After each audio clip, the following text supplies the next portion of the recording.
Hello everybody and welcome to another episode of Peteman Reviews. Today we have the Generation 1 Transformer Shrapnel. This is part of the Insecticon family and this is the commemorative edition release.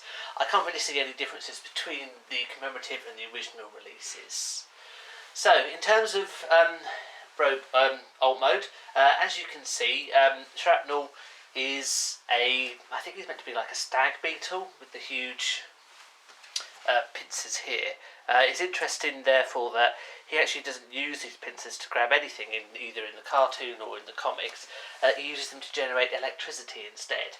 So that's a little bit of a random ability that they've given him, as I'm not aware of stag beetles having that capability, thank God. They're a bit weird, the Insecticons, in that obviously they're meant to be giant insects, but they're not, and to be fair, they're not too bad a replication of insects.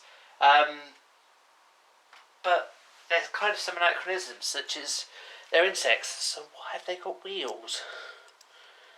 You know, that's fairly bizarre. After all, the Secons, which I looked at before, and yes, I know that I didn't particularly like them, but they didn't have wheels and they were fish, so that's a bit bizarre that these, and then they had legs, which was weird, and these have got wheels, which is weird.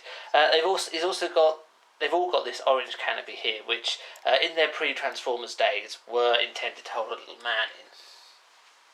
In terms of otherwise, the chrome finish is very nice. I do like that, and the purple scheme with the black and the yellow is universal to all three Insecticons and works quite well. In terms of transformation then, okay, so what you want to do is all these leg parts here, as you can see, just come down like so, and these flip up to make the feet flip open like that, flip open like that. You can just rotate back the wheel parts so they go back there, and that is it. It's a very simple transformation.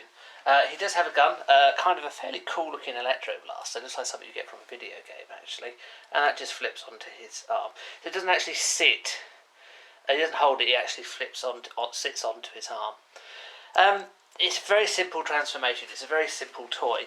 It looks pretty good. It's fairly true to life. I say, well, true to life. I'd probably mean true to comics or true to cartoon series. So it's quite a decent looking toy. Say the chrome colour scheme. There's less yellow when it's insects. There's the yellow. Well, I know it's kind of, I guess you could say it was its feet. I know it had wheels on it. The yellow kind of denotes more the insect mode, whereas the purple, the black and the chrome denotes almost the robot mode. There is still some yellow, as you can see, but it's predominantly dominated by the Decepticon colours, literally. Quite a decent robot in terms of detail. And just to compare it with size, so this is the Combiner Wars version of Warpath. So as you can see, he's a little bit taller than Warpath, and then you've got the double target master Spinister behind, so you actually can see Spinister. Spinister does, I say tower over them, he does, but Spinister himself isn't a particularly tall robot, so you're not talking big height Transformers here. Shrapnel does have some decent colour scheme on him, decent detail as well on him as well, so it's not a bad robot by any means. I know the Insecticons aren't particularly popular, mainly because they seem to have been given the ability to clone themselves. Notably, this occurs with Shrapnel. For example, in Transformers the movie, he dies about 4 times and still shows up at the end. It's kind of, I don't quite get it why the Insecticons can clone themselves, and if they can clone themselves, you've got 4 problems with that. Number 1, how do they do it? Where do they get the matter from? Number 2, where do they get the energy from?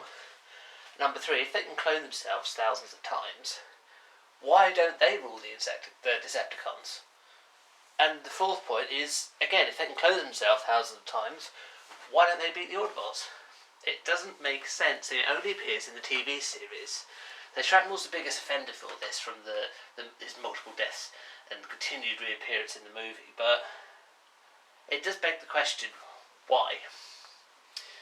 Anyway, in terms of the movie as well, Shrapnel it depends on how you go this. I prefer to believe that Scourge and Cyclonus were formed out of Thundercracker and Skywarp, as there's some nice symmetry there, and given their positions in the Decepticon hierarchy, they kind of equate roughly a bit higher to what Thundercracker and Skywarp were.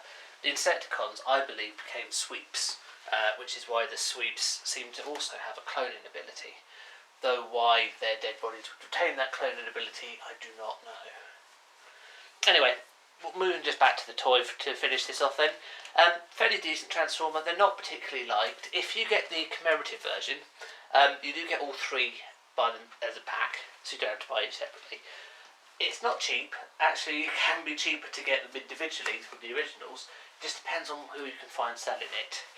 I wouldn't go out of your way to get them. They're not that good, but they're fairly decent little robots.